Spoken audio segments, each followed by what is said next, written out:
Bringing a fresh new perspective on the challenges and issues that face our criminal justice system and their impact on all New Yorkers. This is Justice Matters with your host, President of the New York State Supreme Court Officers Association, Patrick Cullen. Good afternoon to all our listeners here on AM 970 The Answer. My name is Patrick Cullen, and I am the president of the New York State Supreme Court Officers Association, representing the very best court officers in the nation.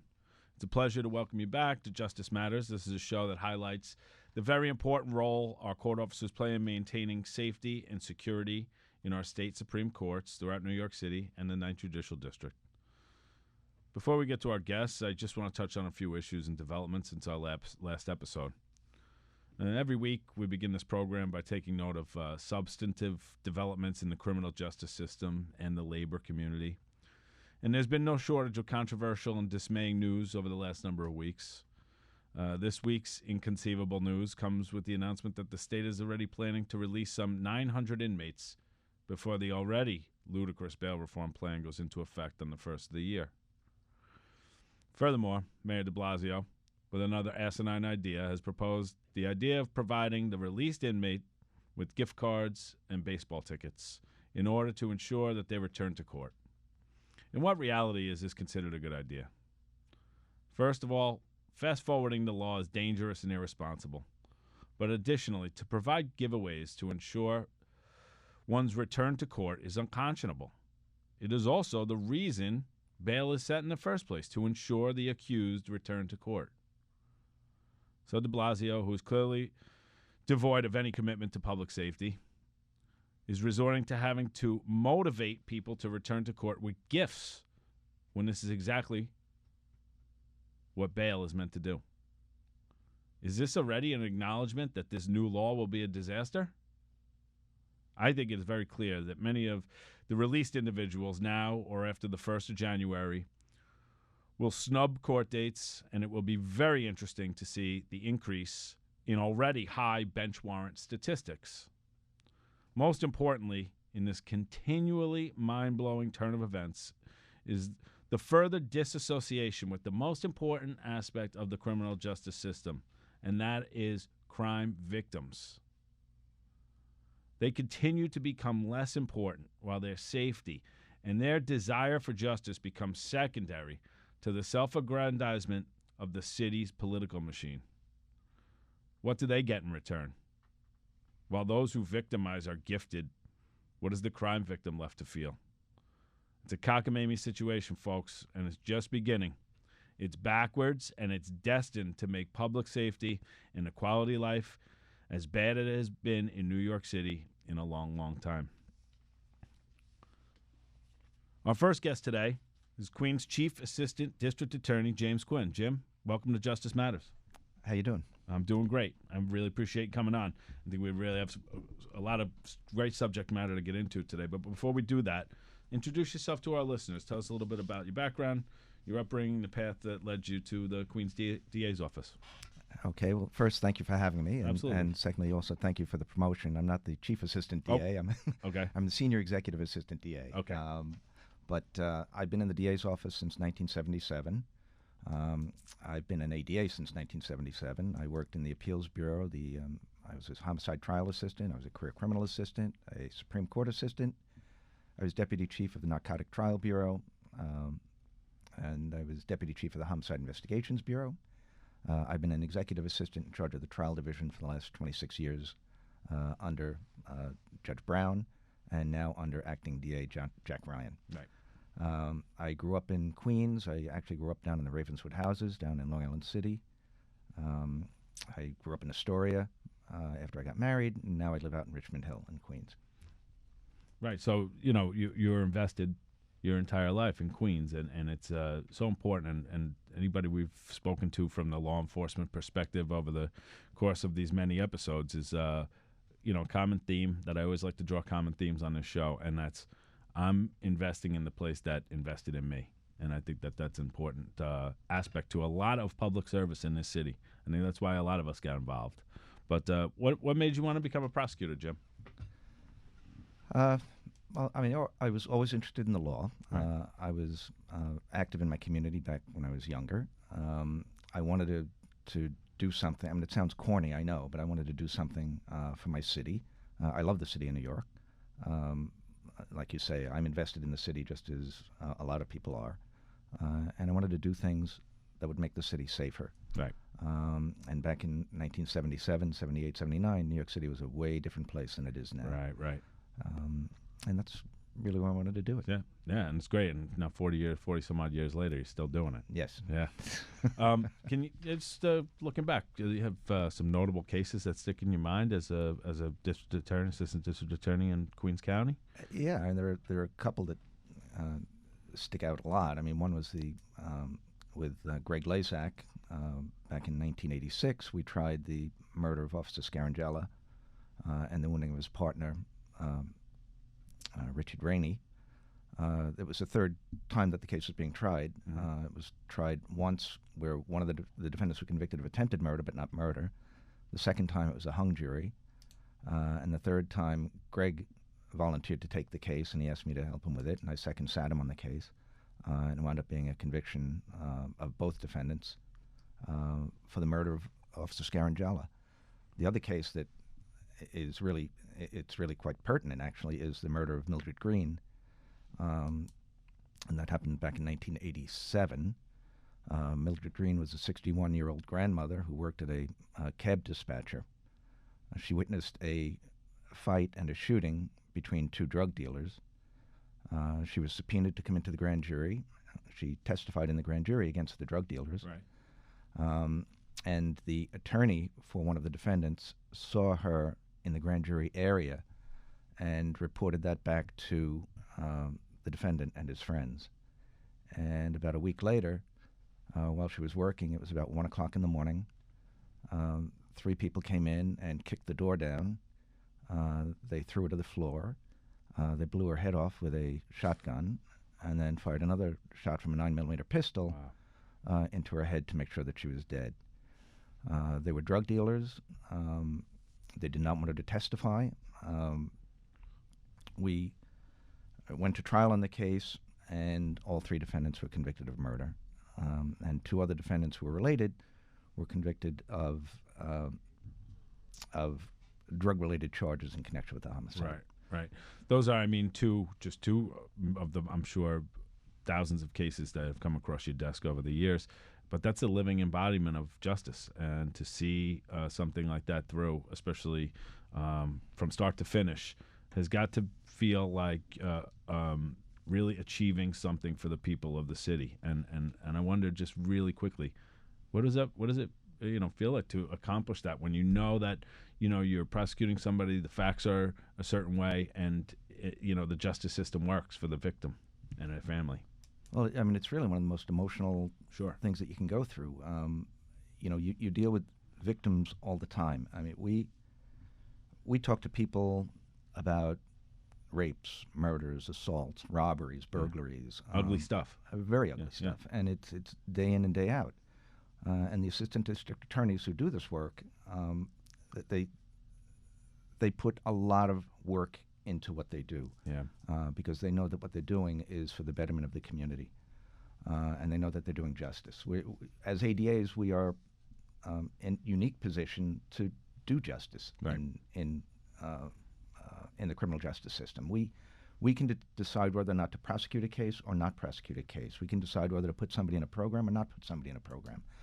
We can decide how we deal with victims. We have a victim services unit in our office that helps victims out and work their way through the criminal justice system as well. Right. A lot of times now everybody's talking about the defendants and people who are incarcerated, but victims are people too. Yeah. And what we do is try to work them through the criminal justice system in as painless a way as possible. Right. And it's not always easy. So referencing that one case that you just went through, the woman who had been murdered, I think it's a really important point, and there's a lot of reforms I want to talk to you about. One of the things that I think falls a little bit under the headlines is the discovery reform. Not what people are talking about on an everyday basis, bail reform and those types of things. This is more some people aren't aware of. This is a prosecutor and defense attorney relationship and the exchange of information. And it sounds to me like that story is the exact reason why that reform might be damaging. Can you talk to that? Can you speak to that? Yeah, I mean, one of the people when they get robbed on the street, especially if it's gang related or it's somebody that they know or it's somebody from their community that they're afraid of meeting them on the street later on, they don't want to come in to testify. Right. It's very difficult for them to come in, first because they're afraid of what's going to happen to them on the street if their identity becomes known. Mm-hmm. And secondly, they take a day off from work, they come in to testify in the grand jury, they come in to testify at a hearing, they come in to testify at a trial, and sometimes they can come in 4, 5, 6 times on a case. The problem that we have is that witnesses are afraid of getting on the stand in front of a defendant, not because they're lying or they're afraid that they're making stuff up about the defendant, but it's because what can happen to them out on the street. Yeah. Our biggest problem now with social media expanding is defendants putting witnesses' names on Facebook, on Instagram, on Snapchat, on all these different media things. We've had people actually audio tape a witness's testimony in a courtroom while the witness is on the stand, and that night, that audio was on one of these social media things, and it had been shared 500 times. Wow, it's scary, and ultimately, these reforms in the discovery process, we're looking to protect victims and their identities and their safety, and it just seems again like a lot of these reforms are being done quickly and without forethought to maybe the ultimate repercussions that can play into it. If you stick with me, Jim, I'm going to get into a little bit of a bail reform issue, the closing of Rikers Island, a couple of other questions about, the court officer's role in the court and how your experience has been with that as well throughout your career. So stick with me. Justice Matters will be right back after this message. We return now to Justice Matters with the president of the New York State Supreme Court Officers Association, Patrick Cullen. Welcome back, everybody, to Justice Matters. We're continuing our conversation with James Quinn, Assistant District Attorney from Queens County. Jim, as you know, there were reports, and I just referenced it early at the beginning of the show in the media about an early release plan that the state is seeking to execute on behalf of 900 inmates in the city's jails ahead of the scheduled January 1st bail reform implementation, and many who have been arrested for serious felonies on top of that. What's your take on this proposal? And secondly, what's your take on bail reform in general?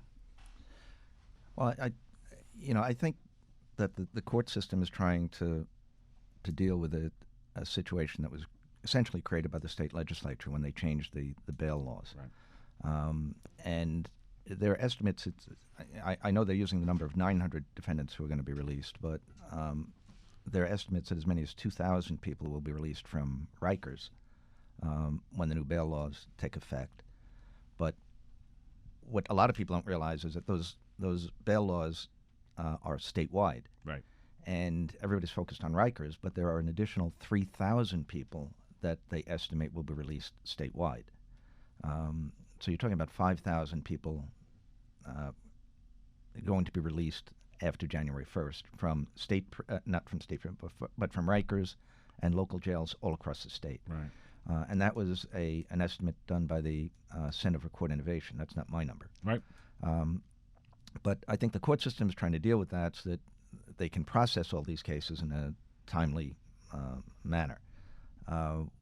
What we've seen is that some of the judges are changing bail conditions of defendants but making it effective January 1st, so that the defendant doesn't have to make a motion on January 1st in order to get out. Right. A lot of these laws are mandatory as far as the judges cannot set bail on a lot of crimes that they used to be able to set bail on.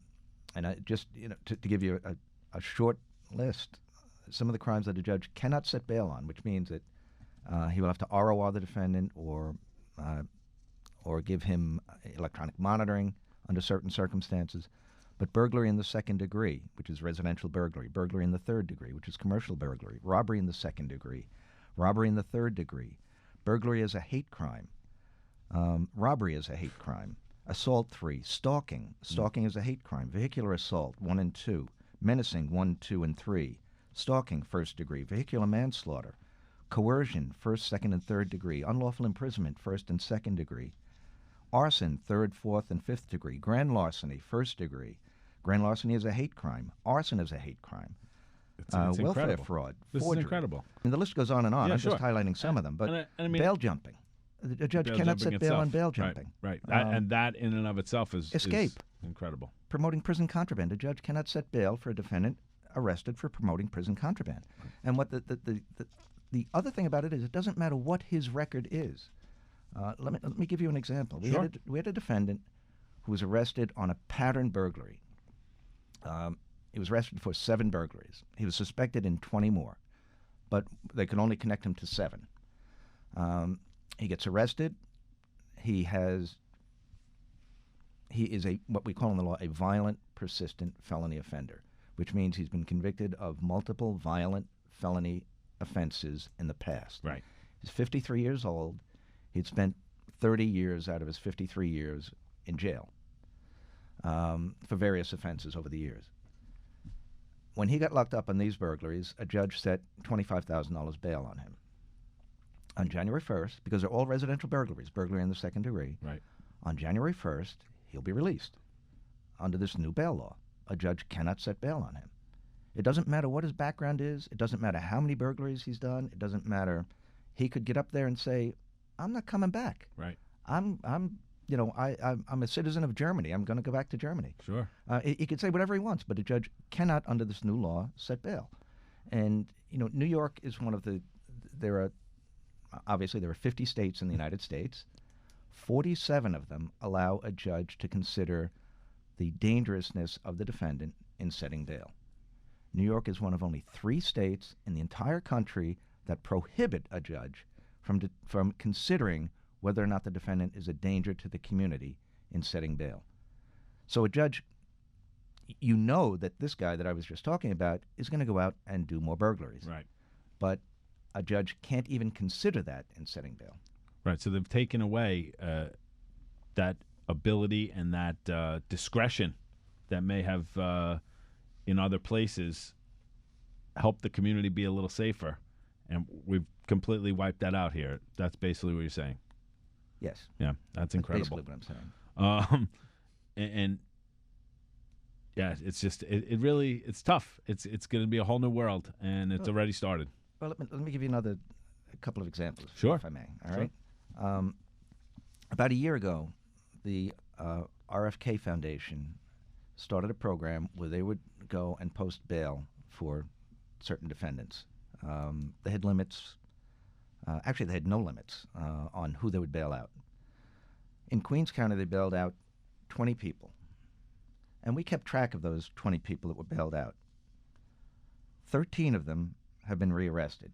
In other words, 65% of them have been rearrested, a total of 30 times. 4 of them bench warranted. 21 of the rearrests were for felonies, 8 were for misdemeanors.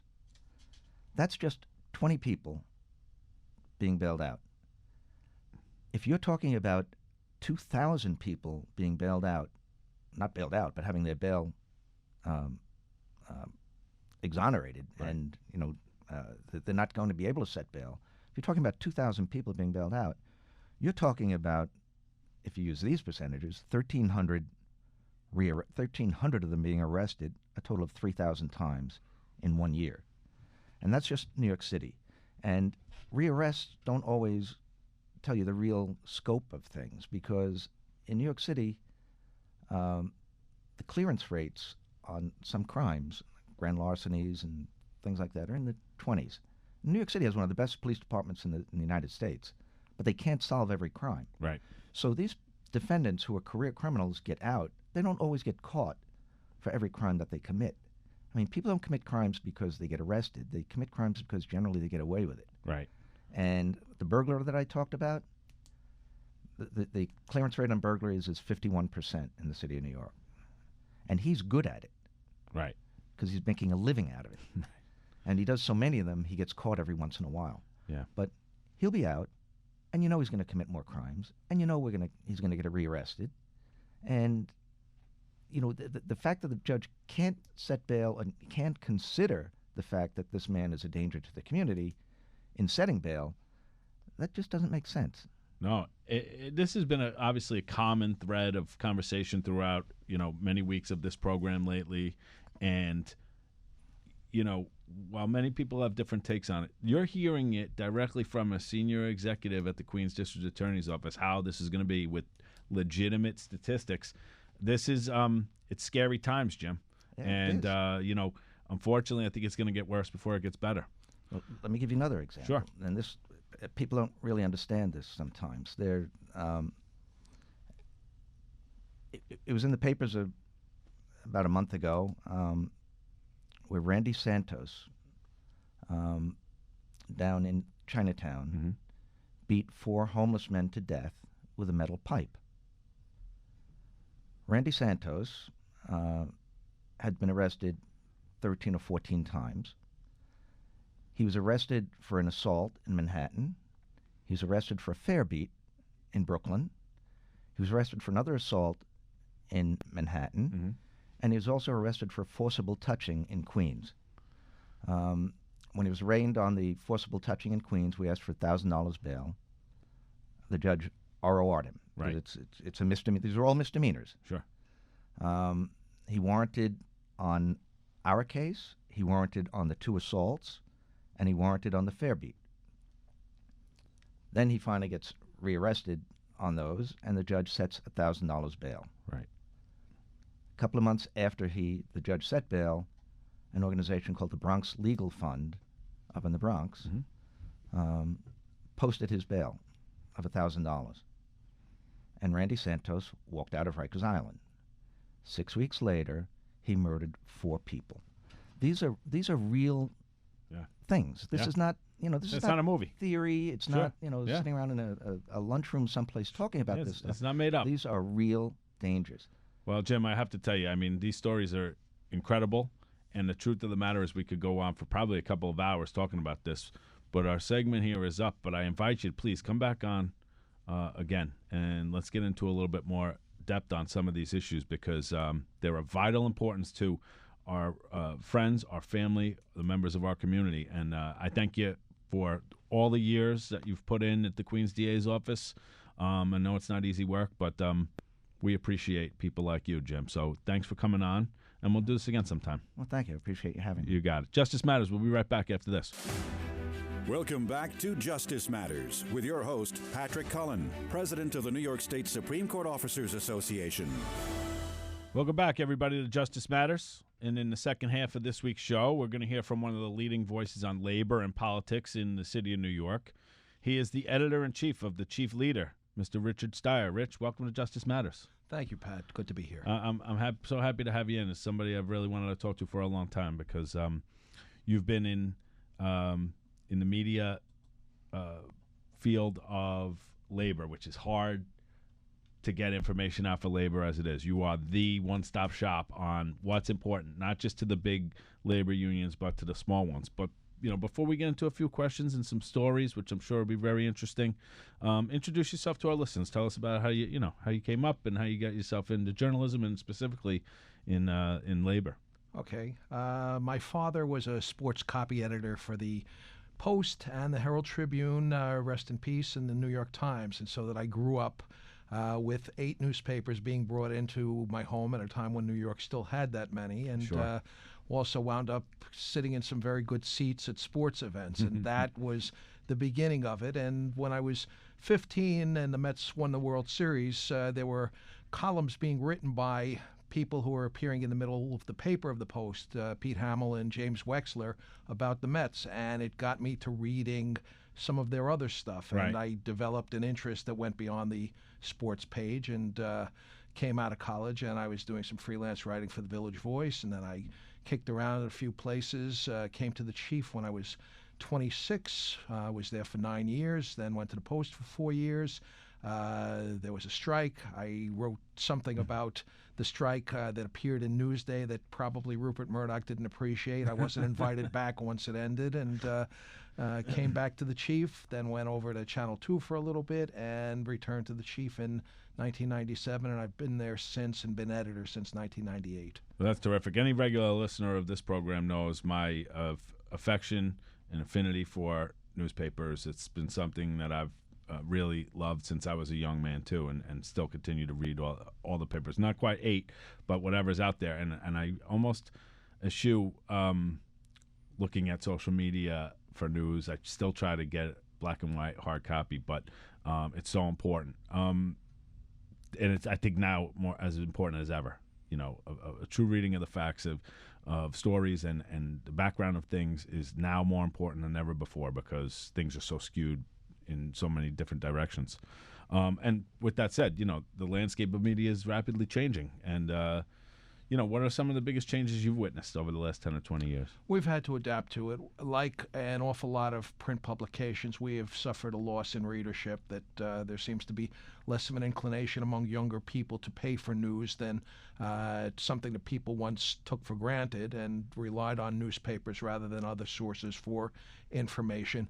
In terms of how we cover the news, we will put stories up as breaking news, generally at least one every day, other than on the day that we actually go to press online. And it's something that you have to devote time to doing that it's something that you will be covering a story where once upon a time you might have had 3 days to write about it, and it was a developing story, something like a trial, for example.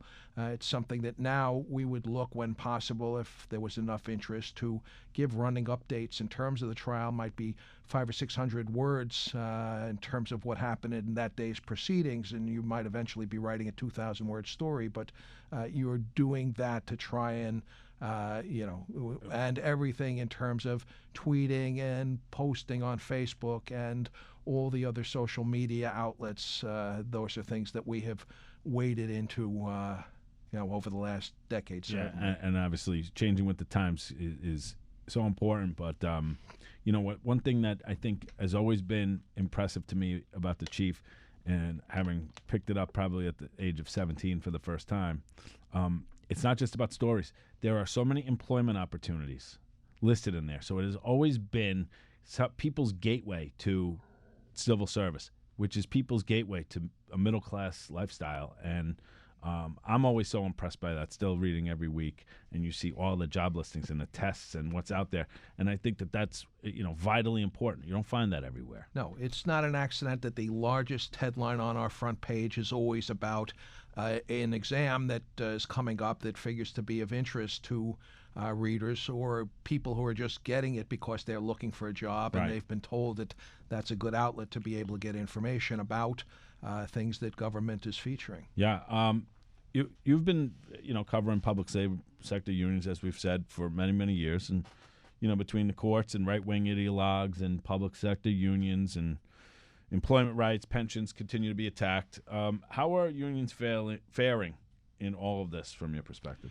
The unions have done a pretty good job in terms of coping. That the loss of the agency fee right under the Supreme Court decision of not quite 18 months ago was expected to really hurt them. But the two largest city unions, the UFT and DC 37, have actually said that they have slightly increased their membership, that to some degree people who had stayed out, who had opted just to pay the agency fee, and because of that were losing the right to vote in elections, came to appreciate what the unions were doing for them more. It also helped them that the governor had pushed through legislation that meant that if you wanted grievance representation or legal help in a disciplinary case, that you could only get it if you were a union member. And so there was now a disincentive for people who decided, hey, I'll just get a free ride. Yeah. There are still the problems that you have and you see most often in terms of the federal government, that you have a situation in which the Trump administration has looked to privatize where it can. It's got an education secretary who's a big believer in privatizing. You also have efforts to roll back rights that unions have had in terms of being allowed on the premises of federal workplaces. And the unions have looked to combat that. That's something that's tied up in the courts. And one of the problems that they have is you've got an agency called the Merit Systems Protection Board, which is supposed to safeguard employees against abuses by federal employers. Right. At this point, because of Trump's failure to appoint replacements for people who have left that board, you don't have enough people there to be able to render decisions. So, I mean, it's pretty clear at this point that while Trump cultivates the support of law enforcement people and still has pretty strong support, certainly among police officers, that for the union movement as a whole, that he has been bad news and would continue to be bad news if he were given another term. And I think that that's why you see a large part of the labor movement beginning to coalesce. They're not going to be supporting a particular candidate yet. They've decided it's too early to commit, but you can pretty much bet that they will be in seriously behind whoever winds up with the Democratic nomination next year. Yeah, that's terrific insight, because it's not people aren't looking at it that way. They're looking at different angles, I think, on it. And it is early on who's who and what's what. Still trying to figure out who's who. Yeah. And your insight on it is, I think, spot on. I will say this, though. Labor, and as a labor leader, you referenced Janus, and among some other issues we faced over the last few years, the Constitutional Convention call and things like of that nature. Unions' preparation in communicating to their members the seriousness of whether it be, a potential constitutional convention or the Supreme Court case, which really we could not change the outcome of, but if we inform our members and let them know the importance of sticking with the union, being prepared for that was so much more beneficial, not just to the union itself, but to the membership, because they were aware something might change, but here's what happens if it does. Don't run away. Stick with us, because we're here to protect you. We're here to continue to build the things that we've built on over the years. And I think that preparation, and a lot of that comes from the chief, not just the ability to explain that you guys put that information out, but our ability to say, it's not just me saying this. Look here.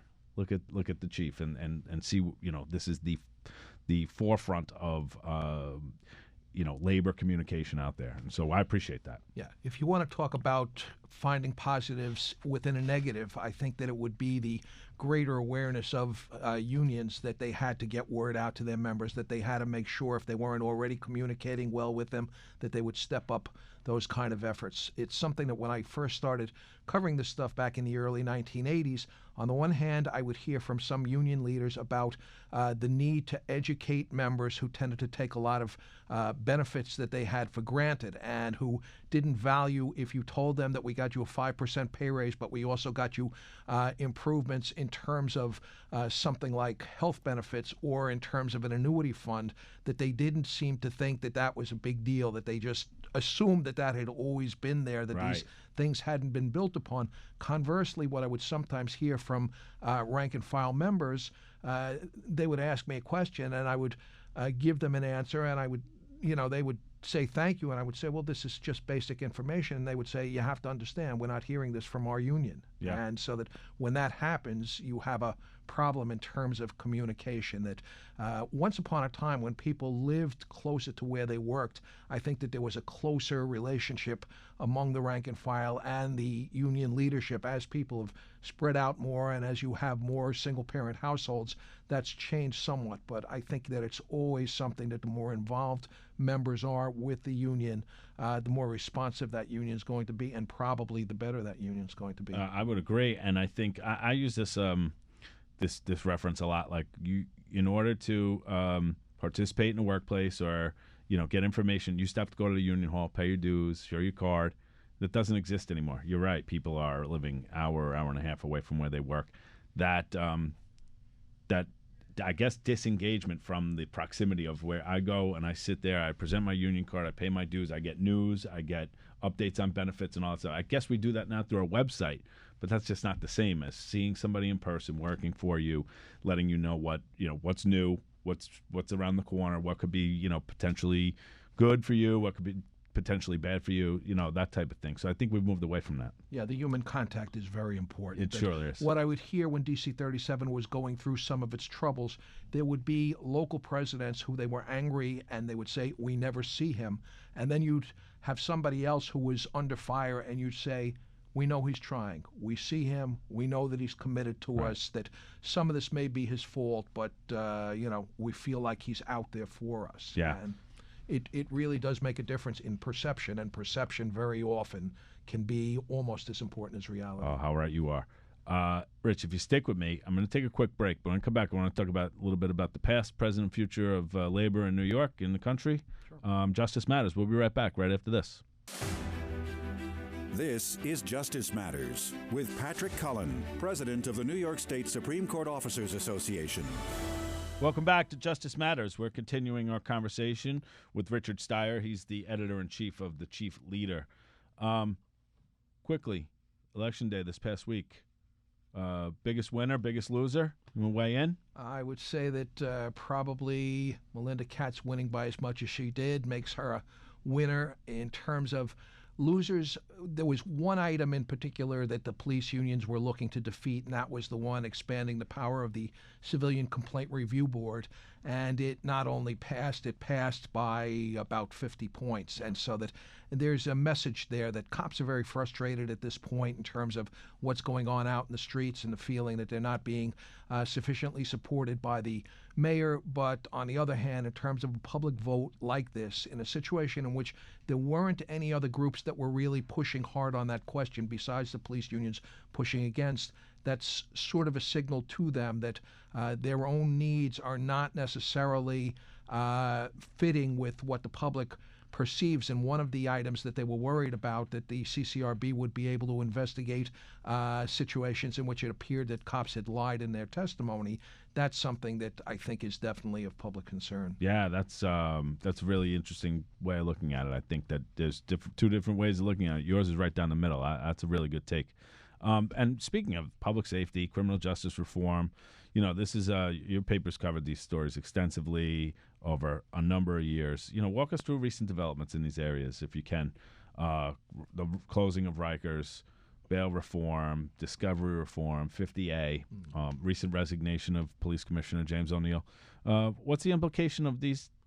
This kind of like coming together of an awful lot of important stories. I think that, some of the changes, police are right, and the commissioner, who has said that he's very concerned about the impact of bail reform and other changes, is justified in having those type of concerns, simply because you've already seen some of the potential problems in terms of the raise the age law and the difficulties that that's created at the Horizon Juvenile Center, where violence was up significantly when they first switched over 17-year-old inmates from Rikers last year. They got it to abate for a while, but it has come back in, and you've got Correction Officer Union President Elias Hussamuddin complaining about not being able to use the OC spray as a way of controlling rambunctious youths. And you've also got a situation in which they're going to be phasing out corrections presence at the end of this year and giving it over to the officers who are represented by Local 371. There are questions as to whether they're going to be able to do it all by themselves. In terms of bail reform, some of the people who are going to be eligible for reform are people who are committing pretty serious crimes and with violence is part of them, that it's not white-collar stuff where suddenly you'd be turning them loose. And I think that there are going to be some problems with that. You've got situations.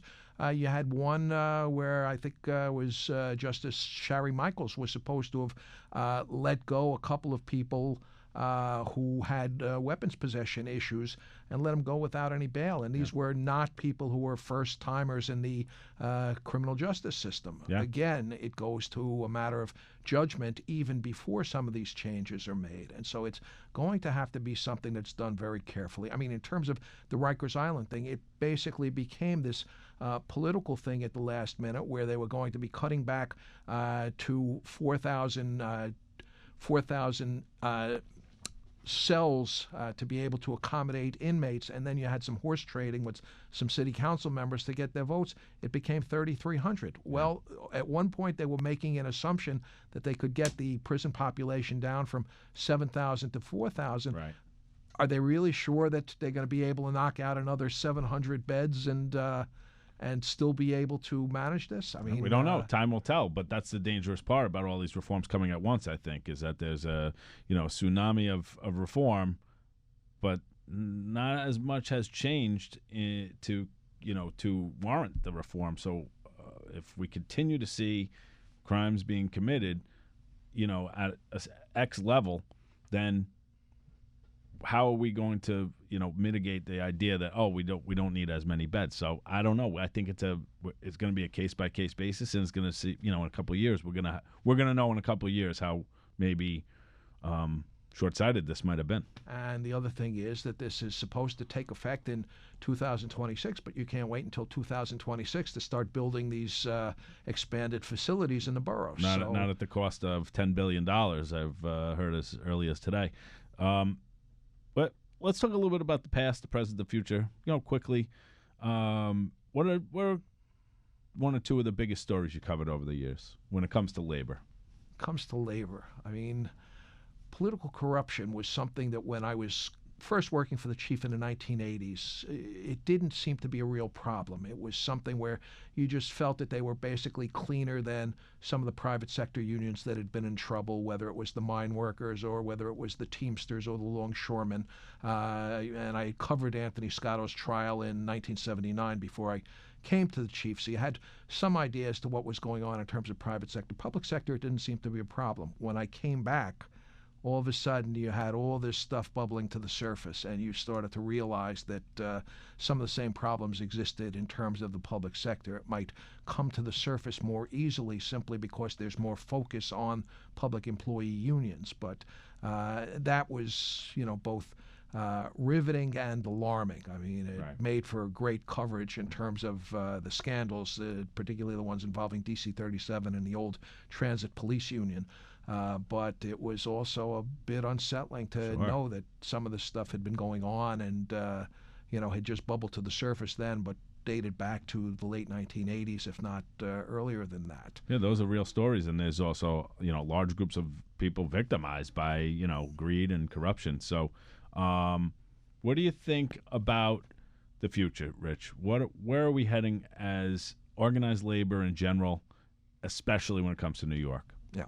I think that one thing that has become clear to public employee unions is that they need to pay attention to what's going on in the private sector, that there was almost a pride that unions took in terms of the elite status that they had in terms of member benefits. And then they suddenly discovered about a decade ago that right-wing publications were taking shots at them for Cadillac health plans and for pension benefits at a time when everybody else had 401ks, and they began to sense that it wasn't necessarily such an advantage to be unique in that sense, that one longtime union advisor used the phrase pension envy to describe some of the resentment that was bubbling up from both private sector unions and ordinary people who are working in private sector jobs. And we're thinking, why are these unions complaining? Why are they threatening to strike? They've got things a lot better than we do. And I think that they have come to understand more and more during the Trump administration, where they've really been in the crosshairs, that it is necessary to work together with private sector unions, make it easier for them to organize, that it was something that Obama had said that he was going to sign a card check bill during the 2008 campaign, and then in 2009 he basically let people in Congress know that can't be a priority. I've got two bigger things that I've got to get dealt with first, one fixing the economy and the other getting the health care plan through. Well, the unions are still waiting for something that's going to make it easier to organize when you've got private sector employers who are doing everything they can to try and intimidate workers and frustrate those union efforts. I think that at this point, public employee unions realize that unless you get that type of change, if you get a Democratic president elected, then we're still going to be isolated and we're still going to be easy targets. That's a really informative perspective on this, and I think that every union member regardless of what job you do, should be listening to exactly what you say. But more importantly, every union leader should be following exactly what you just said. We cannot have tunnel vision when it comes to leading our memberships, big, medium, small. We have to band together in order to make this work out. Richard, this has been a real pleasure, and I wanted to have you on for a long time, and I wish we had more time. Please come back again sometime and do it. I love it. It's great. Please, everybody, get out there, read the Chief Leader. It's the best thing out there, and get your kids reading it too, because there's jobs out there for them to become civil servants and serve their communities. We'll be back next week with Justice Matters. Really important episode next week on the state of healthcare. We'll see you next Sunday. Justice Matters.